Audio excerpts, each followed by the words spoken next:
महाराष्ट्र के शिंदे सरकार द्वारा 1956 के कानून को संशोधित करते हुए 12 पदाधिकारी सदस्यों को सरकार नियमित करेगी का फरमान जारी किया, वो भी तख्त श्री हुजूर साहिब नंदे गुरुद्वारा मैनेजमेंट बोर्ड का दखलंदाजी करते हुए, जिसके कारण देश विदेश में सिख समुदाय में काफी रोष भर गया। आज रणधीर वर्मा चौक में एकनाथ शिंदे महाराष्ट्र मुख्यमंत्री का पुतला दहन किया तथा धनबाद झारखंड सिख पे आ जाए तो टकराना जरूरी है और जिंदा है तो जिंदा दिली दिखाना जरूरी है। साथियों,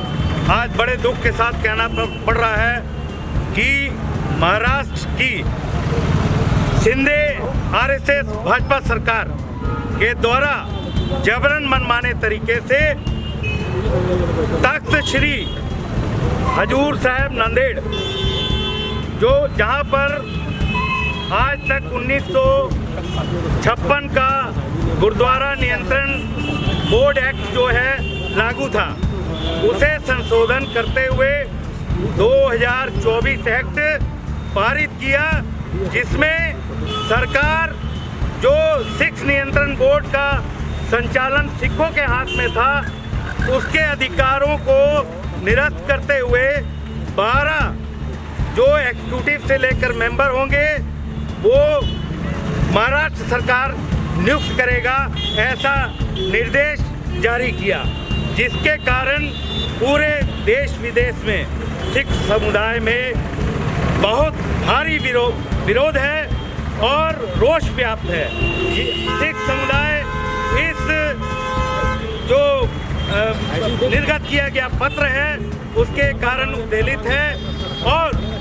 मांग करता है कि पूर्व की भांति शिंदे सरकार से मांग करता है कि पूर्व की भांति जो 1956 एक्ट हमारा था, जो चल रहा था, जिसके तहत सिखों को संचालन करने का जो जिम्मेवारी प्राप्त थी, उसमें हस्तक्षेप ना करें, सिख धार्मिक मामलों में हस्तक्षेप ना करें, जो उनका हक और अधिकार है उसमें हस्तक्षेप करने का कार्य ना करें। क्योंकि दिक्कत ये है कि इसमें सहजधारी कोई भी व्यक्ति को सरकार के द्वारा प्रेसिडेंट या सेक्रेटरी या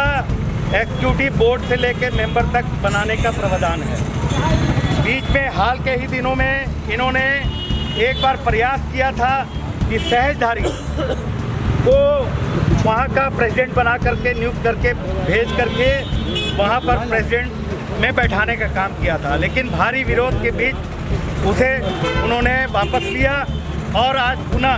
फिर तानाशाह रवैया अपनाते हुए तुगलकी फरमान जारी किया है। इसके तहत हमारा शिरोमणि गुरुद्वारा प्रबंधक कमेटी के 4 सदस्य होते थे, जो एग्जीक्यूटिव बोर्ड में भी रहते थे,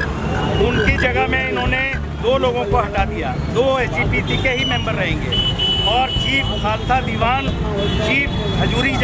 जत्था जो दीवान है वो इसमें शामिल होता था, उनको भी निरस्त कर दिया है। सिख पार्लियामेंट बोर्ड के 2 मेंबर इसमें एग्जीक्यूटिव में भी रह सकते थे या आपको मेंबर में भी रह सकते थे और 4 से 5 लोग जो वहाँ के लोकल हैं निर्वाचित हो करके आते थे। सरकार अपना स्वामित्व और अधिकार इसमें जमा कर, हाँ, ये स्वामित्व और अधिकार और वो गुरुद्वारा नियंत्रण बोर्ड पे काबिज करना चाहती है, जिसका सिख कभी भी परवान नहीं करेगा। आखिर क्यों स्वामित्व क्यों बनाना? क्योंकि सुनिए, जो हम लोगों को धर्म का, सारा सिख धर्म का मालूम है, वो नॉन सिख को नहीं पता है। वो हमारे धर्म का अनादर करेंगे, उनको पता नहीं चलेगा सिख धर्म की एक्चुअली सिख धर्म की परंपरा क्या है, वो कैसे संचालन कर सकते हैं। हम लोग पूरे देश में इसका विरोध कर रहे हैं और इस शिंदे सरकार को झुकना होगा, हम लोग की मांग पूरी करनी हो। इसमें ऐसा है कि जो हमारी सिखों की व्यवस्था है, आपने देखा कि कोविड काल से लेकर के सिख समुदाय हमेशा लंगर से लेके हर तरीके की व्यवस्था में सबसे आगे रहता है। उस व्यवस्था को किसी तरीके से सरकार चाहती है अपने अधीन करना, जिसका हम कतई होने नहीं देंगे। आज देश विदेशों में हर जगह इसका कड़ा विरोध किया जा रहा है और हम लोग अभी इस पुतला दहन के बाद उपायुक्त महोदय को शिंदे जी को जो पत्र है वो हम लोग इनके उपायुक्त के माध्यम से सब जो हो रहा है 2024 के इलेक्शन के सतपाल चलते सिंह ब्रोका, अध्यक्ष झारखंड सिख सेवा ये जो